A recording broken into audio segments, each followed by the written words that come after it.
Friends, welcome back to my channel. ನಾನು ಮಮತಾ. ಇವತ್ತಿನ ವಿಡಿಯೋದಲ್ಲಿ ನಿಮಗೆ 5 ಮುದ್ದೆಯನ್ನು ಹೇಗೆ ಮಾಡೋದು ಅಂತ ತಿಳಿಸ್ತಾ ಇದ್ದೀನಿ. ವಿಡಿಯೋವನ್ನು ಸ್ಕಿಪ್ ಮಾಡದೆ ಕೊನೆವರೆಗೂ ನೋಡಿ ಸ್ನೇಹಿತರೆ. ಹಾಗೆ ವಿಡಿಯೋ ಇಷ್ಟ ಆದರೆ ಲೈಕ್ ಮಾಡಿ, ಶೇರ್ ಮಾಡಿ, ಅಭಿಪ್ರಾಯವನ್ನು ಕಮೆಂಟ್ ಮಾಡಿ ತಿಳಿಸಿ. 5 ಮುದ್ದೆಯನ್ನು ಹೇಗೆ ಮಾಡೋದು ಅಂತ ಈ ವಿಡಿಯೋದಲ್ಲಿ ನಿಮಗೆ ತಿಳಿಸ್ತಾ ಇದ್ದೀನಿ. ಮುದ್ದೆ ಆರೋಗ್ಯಕ್ಕೆ ತುಂಬಾ ಒಳ್ಳೆಯದು, ಆದರೆ ಮಾಡೋದಕ್ಕೆ ಎಷ್ಟೊಂದು ಜನಕ್ಕೆ ಬರಲ್ಲ. ಸ್ನೇಹಿತರೆ, ಈ ಮುಂಚೆ ನಾನು ಅಳತೆ ಸಮೇತ ಒಂದು ಮುದ್ದೆಯನ್ನು ಹೇಗೆ ಮುದ್ದೆ ಕೋಲಿಲ್ಲದೆ ಮಾಡೋದು ಅಂತ ತಿಳಿಸಿದ್ದೀನಿ. ಆ ವಿಡಿಯೋ ಲಿಂಕನ್ನು ಡಿಸ್ಕ್ರಿಪ್ಷನ್ ಬಾಕ್ಸಲ್ಲಿ ಹಾಕಿರ್ತೀನಿ. ನೀವು ನೋಡಿಲ್ಲ ಅಂದರೆ ನೋಡಿ ಸ್ನೇಹಿತರೆ. ಇವತ್ತು ನಾನು ನಿಮಗೆ 5 ಮುದ್ದೆಯನ್ನು ಹೇಗೆ ಮಾಡೋದು ಅಂತ ಈ ವಿಡಿಯೋದಲ್ಲಿ ತಿಳಿಸ್ತಾ ಇದ್ದೀನಿ.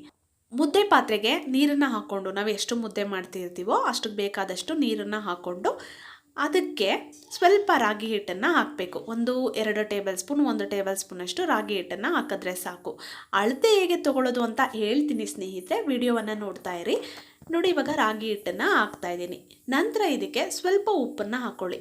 1/4 ಟೇಬಲ್ ಸ್ಪೂನ್ ಉಪ್ಪನ್ನು ಹಾಕಿದ್ರೆ ಸಾಕಾಗುತ್ತೆ. ನಾನು ಈ ಮುಂಚೆ 1 ಮುದ್ದೆನ ಅಳತೆ ಸಮೇತ ಹೇಗೆ ಮಾಡೋದು ಅಂತ ತಿಳಿಸಿದ್ದೆ. ಇವಾಗ 5 ಮುದ್ದೆಯನ್ನು ತಿಳಿಸ್ತಾ ಇದ್ದೀನಿ ಸ್ನೇಹಿತರೆ. ಇವಾಗ ಉಪ್ಪನ್ನು ಹಾಕಾಯಿತು, ರಾಗಿ ಹಿಟ್ಟನ್ನು ಹಾಕಾಯಿತು. ಈಗ ಒಂದು ಪ್ಲೇಟನ್ನು ಕ್ಲೋಸ್ ಮಾಡಿ ನಾವು ಐ ಫ್ಲೇಮಲ್ಲೇ ಇಡಬೇಕು. ಇದು ಉಕ್ಕಿ ಬರೋವರೆಗೂ ನಾವು ಕಾಯಬೇಕು. ಪೂರ್ತಿ ಉಕ್ಕಿ ಬರಬೇಕು, ಆವಾಗಲೇ ರಾಗಿ ಹಿಟ್ಟನ್ನು ಹಾಕಬೇಕು. ಅದು ಉಕ್ಕಿಲ್ಲ ಆವಾಗಲೇ ರಾಗಿ ಹಿಟ್ಟನ್ನು ಹಾಕಿಬಿಟ್ರೆ ನಾವು ರಾಗಿ ಮುದ್ದೆ ಸರಿಯಾಗಿ ಬರಲ್ಲ. ಅದು ಉಕ್ಕೋವರೆಗೂ ಕಾಯಬೇಕು. ನೋಡಿ, ಇವಾಗ ಉಕ್ಕು ಬರ್ತಿದೆ. ನೋಡಿ, ಇವಾಗ ರಾಗಿ ಹಿಟ್ಟನ್ನು ಹಾಕ್ತಾ ಇದ್ದೀನಲ್ಲ, ಆ ಬಟ್ಲಲ್ಲಿ ಆ ರೀತಿ ಒಂದು ಬಟ್ಲು ಯಾವುದಾದ್ರೂ ತೊಗೊಳ್ಳಿ. ನಾವು ಆ ಬಟ್ಟಲಲ್ಲಿ ನಾನು 2 ಬಟ್ಲು ನೀರು ಹಾಕಿದ್ರೆ 1 ಬಟ್ಲು ರಾಗಿ ಹಿಟ್ಟನ್ನು ಹಾಕ್ತೀನಿ. ಆವಾಗ ಒಂದು ಮುದ್ದೆ ಕರೆಕ್ಟಾಗಿ ಆಗುತ್ತೆ. ಮುದ್ದೆ ಸ್ವಲ್ಪ ತೆಳ್ಳಗೆ ಬೇಕು ಅಂದರೆ ಒಂಚೂರು 1 ಬಟ್ಲಿಗಿಂತ ಸ್ವಲ್ಪ ಕಡಿಮೆ ರಾಗಿ ಹಿಟ್ಟನ್ನು ಹಾಕ್ಕೊಂಡ್ರೆ ಸಾಕಾಗುತ್ತೆ. 2 ಬಟ್ಲು ನೀರಿಗೆ 1 ಬಟ್ಲು ರಾಗಿ ಹಿಟ್ಟನ್ನು ಹಾಕ್ಕೊಳ್ತೀನಿ. ಅಂದರೆ 2:1 ರೇಷಿಯೋ. 2ರಷ್ಟು ನೀರಿದ್ದರೆ 1ರಷ್ಟು ರಾಗಿ ಹಿಟ್ಟನ್ನು ಹಾಕೋಬೇಕು. ಈ ಅಳತೆನ ನೀವು ನೋಡ್ಕೋಬೇಕು. ರಾಗಿ ಹಿಟ್ಟು ಹಾಕಿದ ನಂತರ 1-2 ನಿಮಿಷ ಬಿಟ್ಟು ನಂತರ ನೋಡಿ, ಕೋಲಲ್ಲಿ, ಮುದ್ದೆ ಕೋಲಲ್ಲಿ ಈ ರೀತಿ ತಿರುಗಿಸ್ಬೇಕು. ಮುದ್ದೆ ಕೋಲಿಂದ ರಾಗಿ ಹಿಟ್ಟು ಹಾಕಿದ ತಕ್ಷಣ ತಿರುಗಿಸ್ಬಾರ್ದು. 1-2 ನಿಮಿಷ ಬಿಟ್ಟು ನಂತರ ಈ ರೀತಿ ಚೆನ್ನಾಗಿ ತಿರುಗಿಸ್ಕೋಬೇಕು. ಮುದ್ದೆನ ಹೇಗೆ ತಿರುಗಿಸ್ತೀವಿ ಅನ್ನೋದ್ರ ಮೇಲೆ ರಾಗಿ ಮುದ್ದೆ ಎಷ್ಟು ಚೆನ್ನಾಗಿ ಬರುತ್ತೆ ಅನ್ನೋದು ಇರುತ್ತೆ ಸ್ನೇಹಿತರೆ. ಚೆನ್ನಾಗಿ ತಿರುಗಿಸ್ಬೇಕು. ಈ ರೀತಿ ತಿರುಗಿಸ್ಬೇಕು. ಲೋ ಫ್ಲೇಮಲ್ಲೇ ಇಟ್ಕೊಳ್ಳಿ. ಮಧ್ಯೆ ಏನಾದರೂ ನಮಗೆ ತೆಳ್ಳು ಆಯಿತು, ಮುದ್ದೆ ತೆಳ್ಳಗಾಗ್ತಿದೆ ಯಾಕೋ ಅಂತ ಅನಿಸಿದ್ರೆ ರಾಗಿ ಹಿಟ್ಟನ್ನು ಹಾಕ್ಕೊಂಡು ನಾವು ಮತ್ತೆ ಚೆನ್ನಾಗಿ ತಿರುಗಿಸ್ಕೊಬೇಕು. ನೋಡಿ, ಈ ರೀತಿ ತಿರುಗಿಸ್ಕೊಬೇಕು, ಚೆನ್ನಾಗಿ ತಿರುಗಿಸ್ಕೊಬೇಕು. ಸ್ಟವ್ ಆಫ್ ಮಾಡಿರಬಾರ್ದು. ಸ್ಟವ್ ಲೋ ಫ್ಲೇಮಲ್ಲೇ ಇಟ್ಕೊಳ್ಳಿ. ನೋಡಿ, ಈ ರೀತಿ ತಿರುಗಿಸ್ಕೋಬೇಕು ಚೆನ್ನಾಗಿ. ಮುದ್ದೆ ನಮ್ಮ ಆರೋಗ್ಯಕ್ಕೆ ತುಂಬಾ ಒಳ್ಳೆಯದು. ಇದರಿಂದ ನಮಗೆ ನಮ್ಮ ದೇಹಕ್ಕೆ ಒಳ್ಳೆ ಎನರ್ಜಿ ಸಿಗುತ್ತೆ. ಮತ್ತು ವೆಯ್ಟ್ ಲಾಸ್ ಮಾಡೋರಿಗೆ ತುಂಬ ಒಳ್ಳೆಯದು. ನೋಡಿ, ಈ ರೀತಿ ಮುದ್ದೆಯನ್ನು ನಾವು ಆ ರೀತಿ ತಿರುಗಿಸಾದ್ಮೇಲೆ ಕೆಳಗಡೆ ಇಟ್ಕೊಂಡು ನೀಟಾಗಿ ಇನ್ನೂ ಚೆನ್ನಾಗಿ ಸ್ವಲ್ಪನೂ ಗಂಟಿಲ್ಲದೆ ಇರೋ ರೀತಿ ಮತ್ತೆ ತಿರುಗಿಸ್ಕೋಬೇಕು. ಸ್ವಲ್ಪ ಕೂಡ ಗಂಟಿರಬಾರ್ದು, ಗಂಟಾಗೆಲ್ಲ ಇರಬಾರ್ದು. ಆ ರಾಗಿ ಹಿಟ್ಟು ವೈಟ್ಗೆಲ್ಲ ಕಾಣಿಸ್ಬಾರ್ದು. ಆ ರೀತಿ ನೀಟಾಗಿ ತಿರುಗಿಸ್ಕೋಬೇಕು. ಈ ರೀತಿ ಚೆನ್ನಾಗಿ ತಿರುಗಿಸ್ಕೊಬೇಕು. ಚೆನ್ನಾಗಿ ತಿರುಗಿಸ್ಕೋಬೇಕು. ನೀಟಾಗಿ ತಿರುಗಿಸ್ಕೊಂಡ್ರೆ ಅಷ್ಟೇ ಮುದ್ದೆ ಚೆನ್ನಾಗಿ ಬರುತ್ತೆ. ಇಲ್ಲ ಗಂಟಾಗಿಬಿಡುತ್ತೆ. ಅದನ್ನು ತಿಂದರೆ ನಾವು ಆ ಗಂಟಾಗಿರೋದೆಲ್ಲ ತಿಂದರೆ ಹೊಟ್ಟೆ ನೋವು ಬರೋ ಸಾಧ್ಯತೆ ಇರುತ್ತೆ. ಲೂಸ್ ಮೋಷನ್ ಆಗುತ್ತೆ. ಮುದ್ದೆ ಸರಿ ಹೋಗಿಲ್ಲ ಅಂದರೆ ಹೊಟ್ಟೆ ಕೆಡುತ್ತೆ. ಅದರಿಂದ ಮುದ್ದೆ ಮಾಡಬೇಕಾದ್ರೆ ಕರೆಕ್ಟಾಗಿ ಮಾಡಬೇಕು. ಇಲ್ಲ ಅಂದರೆ ಅದರಿಂದ ನಮ್ಮ ಹೊಟ್ಟೆ ಕೆಡುತ್ತೆ, ಲೂಸ್ ಮೋಷನ್ ಆಗುತ್ತೆ. ಅದಕ್ಕೆ ಸರಿಯಾಗಿ ಡೈಜೆಷನ್ ಆಗೋದಿಲ್ಲ. ಅದರಿಂದ ನೀಟಾಗಿ ಬೇಯಿಸ್ಕೊಬೇಕು, ನೀಟಾಗಿ ತಿರುಗಿಸ್ಕೊಬೇಕು. ಈಗ ನೋಡಿ, ಚೆನ್ನಾಗಿ ತಿರುಗಿಸಾಗಿದೆ. ಇವಾಗ ಮತ್ತೆ ಇದನ್ನು ಸ್ಟವ್ ಮೇಲೆ ಇಟ್ಟು ಮತ್ತೆ ಒಂದು 3 ನಿಮಿಷ ಬಿಡಿ. 3 ನಿಮಿಷ ಒಂದು ಲೋ ಫ್ಲೇಮಲ್ಲಿ ಇಡಿ. 3 ನಿಮಿಷ ಮತ್ತೆ ಇದನ್ನು ಬೇಯಿಸ್ಕೊಬೇಕು. ಮುದ್ದೆ ಗಮ್ ಅನ್ನತ್ತೆ. ಎತ್ಕೋಬೇಕಾದ್ರೆ ಕೊನೆಯಲ್ಲಿ ಒಂದು ಸ್ವಲ್ಪ ಐ ಫ್ಲೇಮಲ್ಲಿ ಇಟ್ಟು ಮತ್ತೆ ಎತ್ಕೊಂಡು ಮತ್ತೆ ನಾವು ಮುದ್ದೆಯನ್ನು ತಿರುಗಿಸಿ ಕಟ್ಟಬೇಕು. ಸ್ವಲ್ಪ ಮುದ್ದೆ ಗಮ್ ಅಂತ ಇರಬೇಕು. ಆವಾಗ ಎತ್ಕೊಂಡು ಮುದ್ದೆಯನ್ನು ಕಟ್ಟಿ ಒಂದು ಅಂದಾಜು 3 ನಿಮಿಷ ಇಟ್ಟರೆ ಸಾಕು ನೀವು ಸ್ಟವ್ ಮೇಲೆ.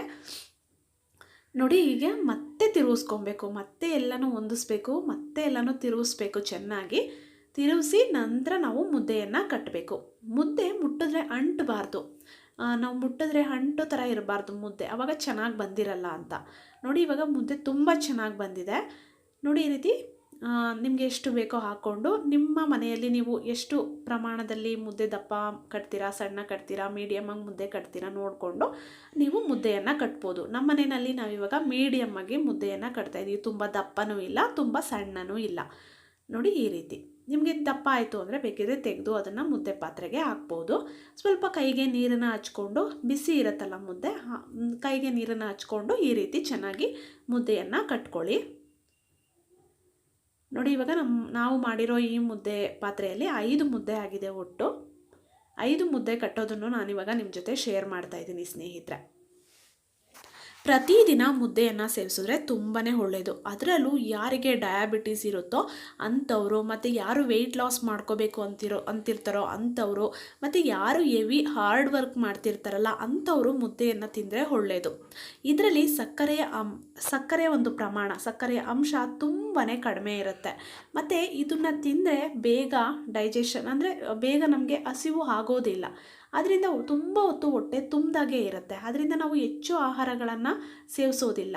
ಮತ್ತು ಇದರಲ್ಲಿ ಯಾವುದೇ ರೀತಿಯ ಕೊಬ್ಬಿನ ಅಂಶ ಇರೋದಿಲ್ಲ. ಅದರಿಂದ ಮುದ್ದೆನ ವೆಯ್ಟ್ ಲಾಸ್ ಮಾಡೋರು ತಿನ್ಬೋದು ಸ್ನೇಹಿತರೆ.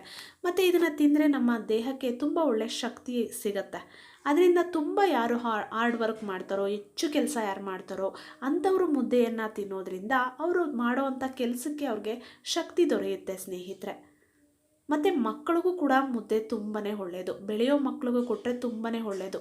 ಮುದ್ದೆಯನ್ನು ತಿಂದರೆ ನಮ್ಮ ಮೂಳೆ ಸ್ಟ್ರಾಂಗ್ ಆಗುತ್ತೆ. ಮತ್ತು ಯಾರಿಗೆ ರಕ್ತಹೀನತೆ ಇರುತ್ತೋ ಅಂಥವರು ಕೂಡ ಮುದ್ದೆಯನ್ನು ಸೇವಿಸಿದ್ರೆ ಹಿಮೋಗ್ಲೋಬಿನ್ ಮಟ್ಟ ಜಾಸ್ತಿ ಆಗುತ್ತೆ. ನಮ್ಮ ದೇಹದಲ್ಲಿ ಹಿಮೋಗ್ಲೋಬಿನ್ ಮಟ್ಟ ಜಾಸ್ತಿ ಆಗುತ್ತೆ. ರಕ್ತಹೀನತೆಯನ್ನು ಇದು ತಡೆಗಟ್ಟುತ್ತೆ ಸ್ನೇಹಿತರೆ. ಮಕ್ಕಳಿಗೆ ಕೊಡಿ, ತುಂಬಾ ಒಳ್ಳೆಯದು. ಬೋನ್ಸು ಸ್ಟ್ರಾಂಗ್ ಆಗುತ್ತೆ ಮಕ್ಕಳಿಗೆ. ಪ್ರತಿದಿನ ರಾಗಿ ಮುದ್ದೆಯನ್ನು ಯಾರು ಸೇವಿಸ್ತಾರೋ ಅವರು ಆರೋಗ್ಯದಿಂದ ಇರ್ತಾರೆ ಅಂತಲೇ ಹೇಳ್ಬೋದು ಸ್ನೇಹಿತರೆ. ಇತ್ತೀಚಿನ ದಿನಗಳಲ್ಲಿ ಡಾಕ್ಟರ್ಸೇ ಅಡ್ವೈಸ್ ಮಾಡ್ತಾರೆ ಪ್ರತಿದಿನ ರಾಗಿ ಮುದ್ದೆಯನ್ನು ಸೇವಿಸಿ, ಅಥವಾ ರಾಗಿ ರೊಟ್ಟಿಯನ್ನು ಸೇವಿಸಿ ಅಂತ, ಅಥವಾ ರಾಗಿ ಗಂಜಿಯನ್ನು ಕುಡೀರಿ ಅಂತ. ಯಾಕೆಂದರೆ ರಾಗಿ ನಮ್ಮ ದೇಹಕ್ಕೆ ತುಂಬಾ ಒಳ್ಳೆಯದು. ಹಾಗೆ ರಾಗಿ ಮುದ್ದೆಯನ್ನು ಸೇವಿಸೋದ್ರಿಂದ ನಮ್ಮ ದೇಹಕ್ಕೆ ತಂಪನ್ನು ಕೂಡ ಇದು ಕೊಡುತ್ತೆ. ನಮ್ಮ ದೇಹದ ಉಷ್ಣತೆಯನ್ನು ಇದು ಕಡಿಮೆ ಮಾಡುತ್ತೆ. ಚಿಕ್ಕ ಮಕ್ಕಳಿಂದ ವಯಸ್ಸಾದವರು ಎಲ್ಲರೂ ರಾಗಿ ಮುದ್ದೆಯನ್ನು ಸೇವಿಸ್ಬೋದು. ಆರೋಗ್ಯಕ್ಕೆ ತುಂಬಾ ಒಳ್ಳೆಯದು ಸ್ನೇಹಿತರೆ. ನಿಮಗೇನಾದರೂ ರಾಗಿ ಮುದ್ದೆ ಮಾಡೋದಕ್ಕೆ ಬರ್ತಿಲ್ಲ ಅಂದರೆ 1-2 ಸಲ ಮಾಡಿದ್ರೆ ನಿಮಗೆ ಗೊತ್ತಾಗುತ್ತೆ. ಮೊದಲನೇ ಸಲನೇ ಯಾರಿಗೂ ಬರೋದಿಲ್ಲ. 1-2 ಸಲ ಮಾಡಿದ್ರೆ ನಿಮಗೆ ಗೊತ್ತಾಗುತ್ತೆ ಹೇಗೆ ಮಾಡೋದು, ಏನು ತಪ್ಪಾಯಿತು ಅಂತ ನಿಮಗೆ ಮಾಡಿದ್ರೆ ಗೊತ್ತಾಗುತ್ತೆ. 1-2 ಸಲ ಟ್ರೈ ಮಾಡಿ ನೋಡಿ, ಖಂಡಿತವಾಗ್ಲೂ ಮುದ್ದೆ ನೀವು ಮಾಡ್ತೀರಾ. ನೋಡಿ ಮುದ್ದೆ ಎಲ್ಲ ಕಟ್ಟಾಯಿತು, 4 ಮುದ್ದೆ ಆಗಿದೆ. ಈಗ ಮತ್ತೆ ಈ ಕೋಲಲ್ಲಿರೋದು, ಮುದ್ದೆ ಕೋಲಲ್ಲಿರೋದು, ರಾಗಿ ಮುದ್ದೆ ಪಾತ್ರೆನಲ್ಲಿರೋದು ಎಲ್ಲನೂ ತೊಗೊಂಡ್ರೆ ಮತ್ತೆ ಇನ್ನೊಂದು ಮುದ್ದೆ ಆಗುತ್ತೆ. ಅದು ಸ್ವಲ್ಪನೂ ಮುದ್ದೆ ಪಾತ್ರೆಯಲ್ಲಿ ಉಳಿಸ್ಬಾರ್ದು. ಎಷ್ಟು ಆಗುತ್ತೋ ಅಷ್ಟನ್ನು ನಾವು ಅದನ್ನು ತೆಗೆದು ಮುದ್ದೆಯನ್ನು ಕಟ್ಟಬೇಕು ಸ್ನೇಹಿತರೆ. ನೋಡಿ ಎಲ್ಲನೂ ತೆಗೆದು ನೀಟಾಗೆ ಮತ್ತು ಮುದ್ದೆಯನ್ನು ಕಟ್ಕೋಬೇಕು.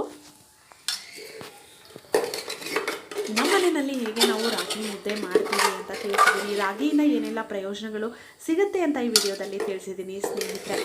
ನಿಮಗೇನಾದರೂ ನಿಮಗೇನಾದರೂ ಮುದ್ದೆ ಮಾಡೋಕ್ಕೆ ಬರ್ತಾ ಇಲ್ಲ, ಸ್ಟಾರ್ಟಿಂಗು ಜಾಸ್ತಿ ಮುದ್ದೆ ಮಾಡೋಕ್ಕೆ ಬರಲ್ಲ, ಒಂದು ಮುದ್ದೆಯಿಂದ ಕಲಿಬೇಕು ನಾನು ಅಂದರೆ ನಾನು ಒಂದು ವಿಡಿಯೋ ಆಲ್ರೆಡಿ ಮಾಡಿದ್ದೀನಿ. ಅದ್ರ ಡಿಸ್ಕ್ರಿಪ್ಷನ್ ಬಾಕ್ಸಲ್ಲಿ ಅದ್ರ ಲಿಂಕನ್ನು ನಾನು ಹಾಕಿರ್ತೀನಿ ಸ್ನೇಹಿತರೆ. ಅದನ್ನು ನೋಡಿ ನಿಮಗೆ ಒಂದೇ ಒಂದು ಮುದ್ದೆನ, ಅದು ಮುದ್ದೆ ಕೋಲಿಲ್ಲದೆ ಹೇಗೆ ಮಾಡೋದು, ಒಂದು ಪ್ಯಾನಲ್ಲಿ ಹೇಗೆ ಮುದ್ದೆಯನ್ನು ಮಾಡೋದು ಅಂತ ನಾನು ತೋರಿಸಿದ್ದೀನಿ. ಆ ವಿಡಿಯೋವನ್ನು ನೀವು ನೋಡಿದ್ರೆ ನಿಮಗೆ ಒಂದು ಮುದ್ದೆ ಮಾಡೋದು ಹೇಗೆ, ಮತ್ತು ಎಷ್ಟು ಹಾಕೋಬೇಕು, ಒಂದು ಮುದ್ದೆಗೆ ಎಷ್ಟು ನೀರನ್ನು ಹಾಕೋಬೇಕು ಅಂತೆಲ್ಲ ಆ ವಿಡಿಯೋದಲ್ಲಿ ಡೀಟೇಲಾಗಿ ತಿಳಿಸಿದ್ದೀನಿ. ಆ ವಿಡಿಯೋವನ್ನು ನೋಡಿ ಸ್ನೇಹಿತರೆ. ನೋಡಿ ಇದನ್ನು ವೇಸ್ಟ್ ಮಾಡೋ ಹಾಗಿಲ್ಲ, ಯಾವುದನ್ನು ವೇಸ್ಟ್ ಮಾಡೋ ಹಾಗಿಲ್ಲ. ನೋಡಿ ಎಲ್ಲನೂ ತೊಗೊಂಡು ನೀಟಾಗಿ, ಇದು ಕೂಡ ಒಂದು ಮುದ್ದೆ ಆಗುತ್ತೆ. ಇದನ್ನು ನೀಟಾಗಿ ಹೊಂದಿಸಿ ಕಟ್ಕೋಬೇಕು ಮುದ್ದೆನ.